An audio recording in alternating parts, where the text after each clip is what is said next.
ആരും അറിയപ്പെടാത്തൊരു സ്പേസിൽ നിന്ന് ആ കൾച്ചറിൽ നിന്ന് വേറൊരു കൾച്ചറിലേക്ക് ആണ് പഠിക്കാൻ വേണ്ടി പോയിട്ടുള്ളത്. ആ കൾച്ചറൽ ചേഞ്ച് ജീവിതത്തിലും എഴുത്തിലും എന്ത് മാറ്റമാണ്, എങ്ങനെയാണ് അത് വർക്ക് ചെയ്തിട്ടുള്ളതെന്ന് എന്നെ ഇപ്പം അറിയുന്നുണ്ടെങ്കിൽ അത് കാവൽക്കാരിയിലൂടെ, നീർദിൻ്റെ പുസ്തകങ്ങളിലൂടെ, പിന്നെ എന്നെപ്പോലെ തന്നെ മാർമലയും മനുഷ്യരറിഞ്ഞു തുടങ്ങി. എനിക്ക് എഴുത്തിൻ്റെ ബാക്ക്ഗ്രൗണ്ടോ ഒന്നും ഉണ്ടായിരുന്നില്ല, പക്ഷേ എനിക്ക് പുസ്തകങ്ങളെ ഭയങ്കര ഇഷ്ടമായിരുന്നു. എൻ്റെ ഗ്രാൻഡ് ഫാദറിനൊരു ഹോം ലൈബ്രറി ഉണ്ടായിരുന്നു വീട്ടിൽ.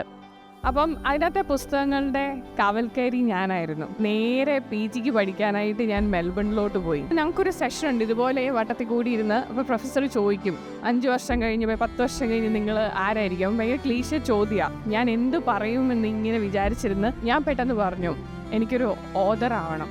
പക്ഷെ ഞാൻ തിരിച്ച് വീട്ടിലെത്തി കഴിഞ്ഞപ്പം ഒരു രാത്രിയിൽ ഇതുപോലെ മെഴുകുതിരി വെട്ടത്തിലിരുന്ന് ചീവീടിൻ്റെ ശബ്ദമൊക്കെ കേട്ട് ഞാൻ എഴുത്ത് തുടങ്ങി. അങ്ങനെയാണ് കാവൽക്കാരി എഴുതിയുണ്ടായത്.